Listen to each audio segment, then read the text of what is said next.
दिल्ली रण ऐसा होगा फिर कभी नहीं जैसा होगा। नमस्कार, मैं हूं श्वेता सिंह। दिल्ली की जनता ने 4 साल पहले भ्रष्टाचार के खिलाफ एक आंदोलन देखा था। क्रांति के नारों के बीच चंद चेहरे घर घर तक पहुंच गए थे। आज वो चेहरे दिल्ली की तस्वीर, दिल्ली की तकदीर बदलने के लिए आमने सामने खड़े हैं। आंदोलन नहीं, अब रण होगा। मैं धोखा नहीं देना था, मुझे ये ट्रेनिंग नहीं है। मेरे कैरेक्टर में धोखा है ही नहीं। अब जनता ही तय करेगी जी किसकी राजनीति पॉजिटिव है, किस तरह। हम प्रॉब्लम क्रिएट नहीं करने आए, हम प्रॉब्लम सॉल्व करने आए। उनका स्वागत है जब वो राजनीति में आई हैं, बहुत अच्छी बात है। रोल मॉडल दूसरों के लिए हमको रोल मॉडल बनाना आता है। ये इज्जत करते हैं ये औरतों की, पीछे पड़े हुए ये बीजेपी वाले औरतों के। मेरे लिए कोई टक्कर नहीं है, ये तो चॉइस है।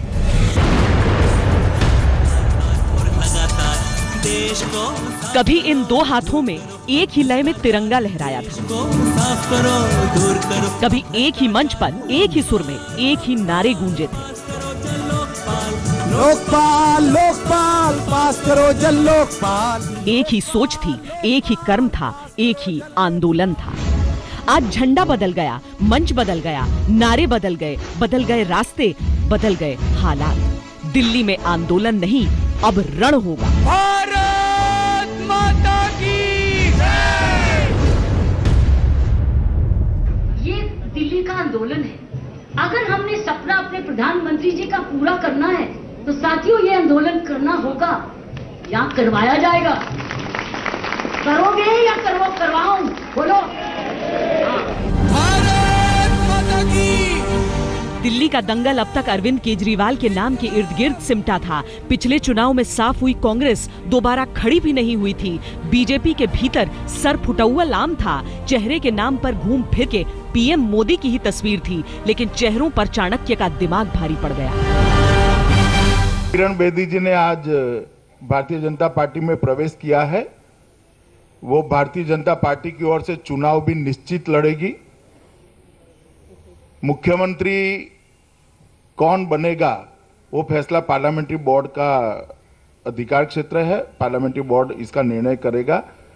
थोड़ा समय राह देखिए। आज इतना न्यूज़ काफी है कि वो जुड़ी है और वो चुनाव लड़ेगी।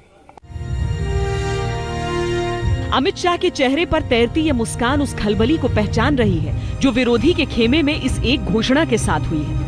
किरण बेदी अरविंद केजरीवाल की काट हैं या नहीं, ये तो चुनाव नतीजे बताएंगे, लेकिन वो उस छवि की काट जरूर हैं जो केजरीवाल के साथ जुड़ी है। एक बिना बनावट ईमानदार नेता जो जनता के लिए जान लड़ा दे। हमने 49 दिन में दिल्ली से रिश्वतखोरी खत्म कर दी थी। 49 दिन में, 7 महीने में ये लोग नहीं कर पाए। 49 दिन की सरकार के ऊपर उन्होंने एक ने भी कुछ नेगेटिव नहीं बोला। तो आज एक तरह से बीजेपी ने आम आदमी पार्टी के 49 दिन के काम को सर्टिफिकेट दिया है कि काम अच्छा था। इस ऐलान से पहले हर रोज अरविंद केजरीवाल किसी न किसी जुगत से बीजेपी को बैकफुट पर धकेल रहे थे। पार्टी के दिल्ली अध्यक्ष सतीश उपाध्याय पर आरोप उछालकर केजरीवाल ने बीजेपी के पसीने छुटा दिए थे। श्री सतीश उपाध्याय जी की 5 और कंपनियां हैं। इन बाकी कंपनियों के भी बिजली कंपनियों के साथ क्या संबंध है वो सतीश उपाध्याय जी क्लियर करें। और चुनाव के बाद जब आम आदमी पार्टी की सरकार बनेगी और हम बिजली कंपनियों का ऑडिट दोबारा करवाएंगे और बिजली कंपनियों के मीटर की टेस्टिंग करवाएंगे, तब जब सतीश उपाध्याय जी नेता विपक्ष होंगे तो क्या वो उसमें टांग अड़ाएंगे, विधानसभा में बाधा पहुंचाएंगे, या आम आदमी पार्टी की सरकार को शांति से इन कंपनियों का ऑडिट करने देंगे? वो इसको भारतीय जनता पार्टी साफ करे। गली मोहल्ले कॉलोनियों में अगर कोई एक पार्टी शिद्दत से प्रचार कर रही थी तो वो थी आम आदमी पार्टी। अगर दिल्ली के मुख्यमंत्री के लिए कोई एक शक्ल थी तो वो थी अरविंद केजरीवाल की। सफेद टोपियों के सैलाब में कमल दिखता भी था तो प्रधानमंत्री नरेंद्र मोदी के चेहरे के तौर पर, लेकिन पीएम सीएम नहीं हो सकते की दलील दिल्ली वालों को विश्वसनीय लग रही थी। पिछले 3-4 महीने में बीजेपी ने जो प्रयोग किए वो सारे फेल हुए हैं।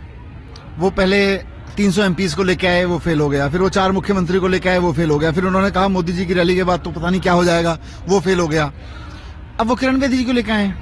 प्रॉब्लम बीजेपी की ये नहीं है, प्रॉब्लम तो उनकी ये है कि उनके पास दिल्ली के लिए कोई एजेंडा ही नहीं है।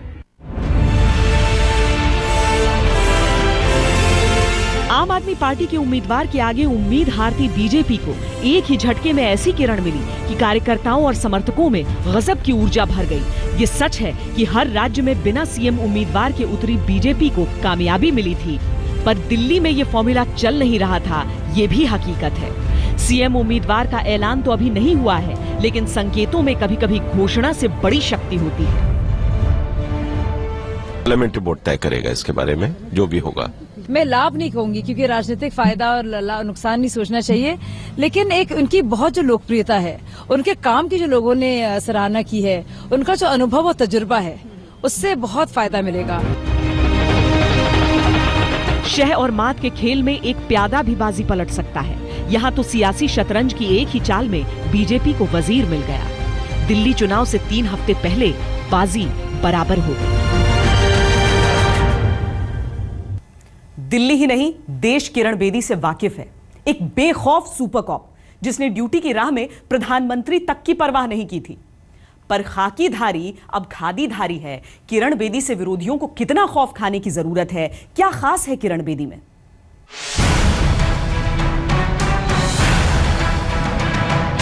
These are powerful people and there's a high price for going against them.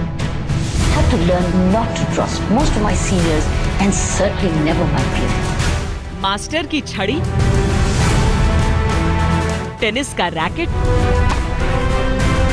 Police का डंडा, परिवर्तन का झंडा और अब सियासत की मशाल।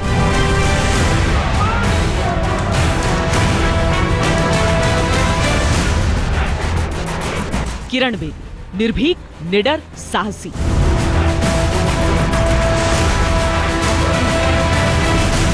जो किया, जैसे किया, जब किया, डंके की चोट पर किया। जो मेरे राइट में था, जो मेरे अधीन था, वो नहीं होने दिया। कुछ तो परवरिश का असर, कुछ खुद की सोच के साथ लड़ने की जद्दोजहद ने जिंदगी के शुरुआती दिनों से ही किरण बेदी को भविष्य के लिए तैयार किया।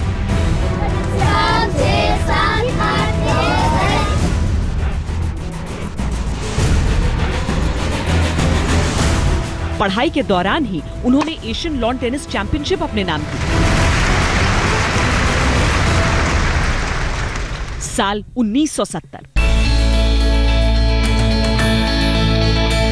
किरण 21 साल की हुई तो अमृतसर के खालसा कॉलेज में राजनीति का विज्ञान पढ़ाना शुरू कर दिया, लेकिन नियति ने किरण बेदी के लिए दूसरी पटकथा लिखी थी।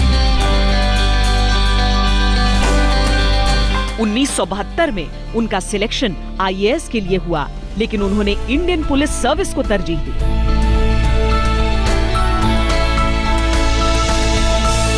और हिंदुस्तान की पहली महिला आईपीएस अधिकारी बनने का कीर्तिमान अपने नाम किया।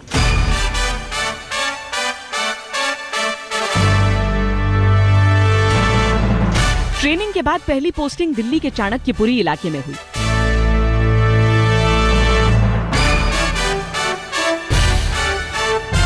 खाकी को जिस्म पर लिए किरण निडरता से किसी भी हालात का सामना करने से पीछे नहीं हटती थी।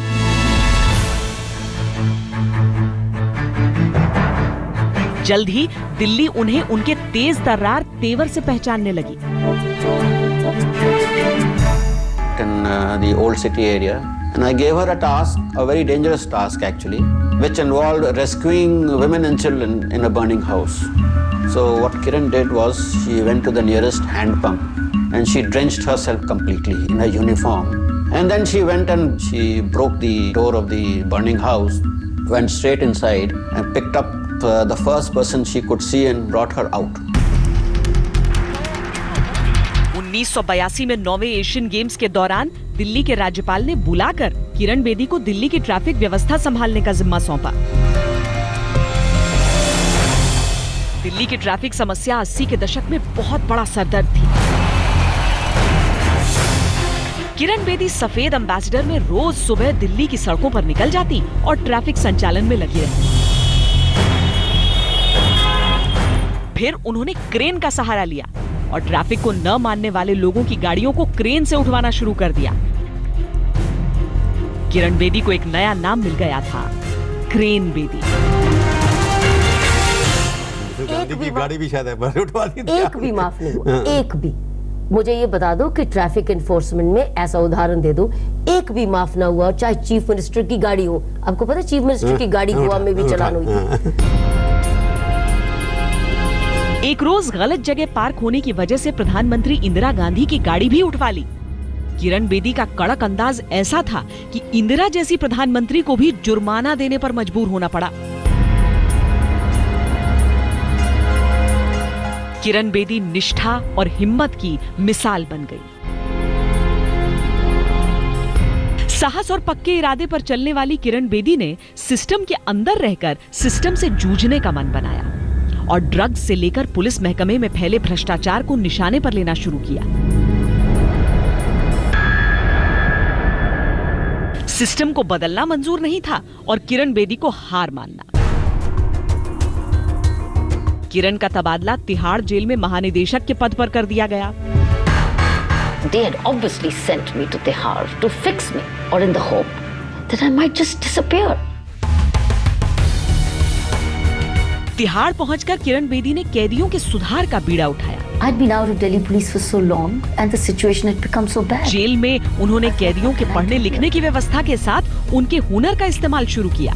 I can only give them tools to somehow survive it. कैदियों के हाथ बाजार की जरूरत के मुताबिक चीजें बनवानी शुरू की। जेल में बड़े बड़े अपराध की सजा काट रहे कैदियों ने योग के जरिए आत्मचिंतन की ताकत को जाना और तिहाड़ देश ही नहीं दुनिया में सुधार की एक मिसाल बन गया। Change the face of the prison? They were jealous. When I exposed corruption in the police, I embarrassed. 1994 में किरण बेदी को समाज सेवा के लिए रेमोन मैग्सेसे सम्मान से नवाजा गया, लेकिन सिस्टम से रिश्ते तल्ख ही रहे। 2007 में उनके जूनियर अधिकारी YS डडवाल को दिल्ली पुलिस कमिश्नर बना दिया गया। किरण बेदी ने नौकरी को ही अलविदा कह दिया कि अगर आप गलतियां करती रहती जो बाकी कोलीग आपके करते होंगे तो शायद आप भी उस पद पर होते जिसके लिए आपको इग्नोर किया गया। हाँ, शायद वो गलतियां जो कि जैसे कानून को दो नजर से देखना, खुशामद करनी, गलत चीजों पर समय बर्बाद करना, अन्याय करना, गरीब को दूर रखना, अमीर का जूता पॉलिश करना। मैं नहीं मानती, हमेशा हो सकता है, आप तो पकड़े होते। किरण बेदी पर कई फिल्में बनी तो वो खुद टीवी पर न्याय की कचहरी में जज बनकर भी नजर आईं। मामले की सुनवाई के लिए देखते हैं आपकी कचहरी किरण के साथ। भाई बहनों को प्रणाम।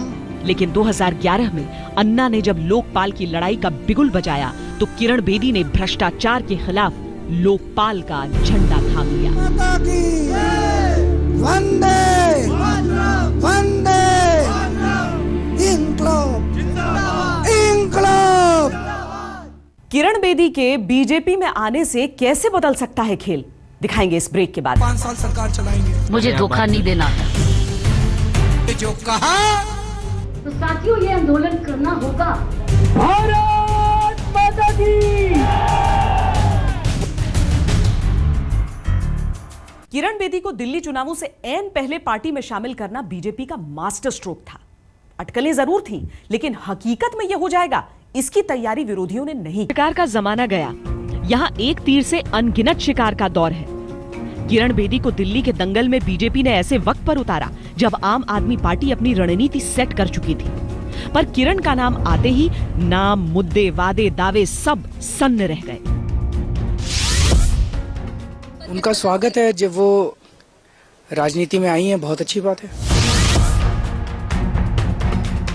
खुशी के आंसू भी अजीब होते हैं। अपनों की आंखों से बहे तो प्रसन्नता का सैलाब, बेगानी आंखों में चुभन सी होती है। फिर यहाँ तो आंखें अपनी भी थीं, बेगानी भी।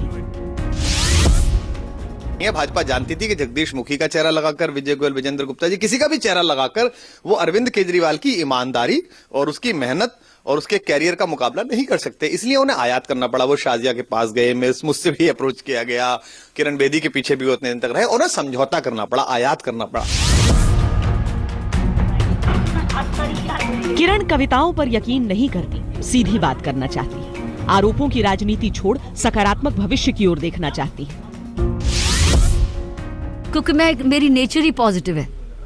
मैं नेगेटिव देखती नहीं हूँ, मैं सुधार में देखती हूँ कि एक सिचुएशन को सुधारा कैसे जाए और आगे लेके कैसे जाए, क्योंकि समय वेस्ट करने के लिए नहीं होता है।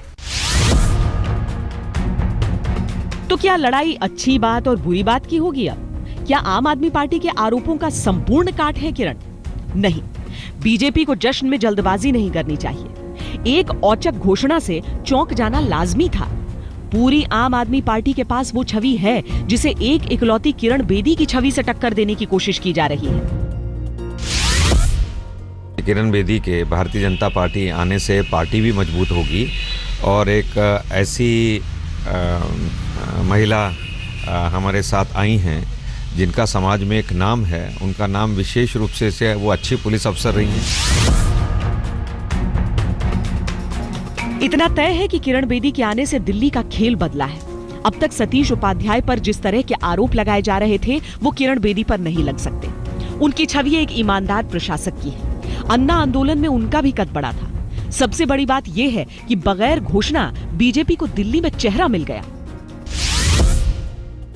लेकिन इस सोशल रेवोल्यूशन के साथ, स्वच्छ रेवोल्यूशन के साथ हमको एक और आंदोलन करना है और वो है महिला सुरक्षा। महिला सुरक्षा नंबर 1 प्रॉब्लम है। 2 प्रॉब्लम बहुत ज्यादा है इस शहर में। 2 प्रॉब्लम जो मैंने अभी तक समझा है, एक है स्वच्छता, सफाई का, और दूसरा है महिलाओं की सुरक्षा। साथियों, अगर आपने टेलीविजन की डिबेट्स मुझे और मीनाक्षी को सुना होगा जब हम बोलते थे, प्रॉब्लम क्या है? प्रॉब्लम क्या है? 80% प्रॉब्लम दूर हो जाएगी अगर 2 वर्ग काम ठीक करने लग जाएंगे, और वो हम करेंगे। हम उसका हिस्सेदार हैं साथियों। और 2 कौन से वर्ग हैं? एक है माँ बाप। हर माँ, हर बाप अपनी बेटी का सुरक्षक है, अपने बेटे का सुरक्षक है। बेटी को बहादुर बनाना, लड़के को समझदार बनाना। अगर मिसेस किरण बेदी चुनाव लड़ते हैं तो आई विश कि वो दिल्ली के सीएम बने, क्योंकि जो इंसाफ पसंद लोग होते हैं और मेहनत करने वाले होते हैं, जैसे कि किरण बेदी हैं, तो अगर वो काम करते हैं किसी भी सिटी के लिए तो वो सबको अच्छा ही लगता है। दिल्ली बीजेपी की आंतरिक कलह सबूत की मोहताज नहीं। पिछले विधानसभा चुनावों में आला कमान ने कितनी जुगत लगाकर हर्षवर्धन को सीएम उम्मीदवार बनाया था, ये किसी से छिपा नहीं। किरण बीजेपी की अंदरूनी उठापटक की दवा बनी है। दिल्ली के दंगल का ये टर्निंग पॉइंट है। इसे नतीजा समझकर जश्न मनाना गलती होगी। रण अभी बाकी है। मैं धोखा नहीं देना था, मुझे ये ट्रेनिंग नहीं है। मेरे कैरेक्टर में धोखा है ही नहीं। अब जनता ही तय करेगी जी किसकी राजनीति पॉजिटिव है, किस तरह। हम प्रॉब्लम क्रिएट नहीं करने आए, हम प्रॉब्लम सॉल्व करने आए। उनका स्वागत है जब वो राजनीति में आई हैं, बहुत अच्छी बात है। रोल मॉडल दूसरों के लिए हमको रोल मॉडल बनाना है। ये इज्जत करते हैं ये औरतों की, पीछे पड़े हुए ये बीजेपी वाले औरतों के। मेरे लिए कोई टक्कर नहीं है, ये तो चॉइस है। ऐसा नहीं है कि किरण बेदी के आने से बीजेपी की सारी मुश्किलें हल हो गईं। ऐसा नहीं है कि किरण बेदी के आने से बाजी पलट गई है।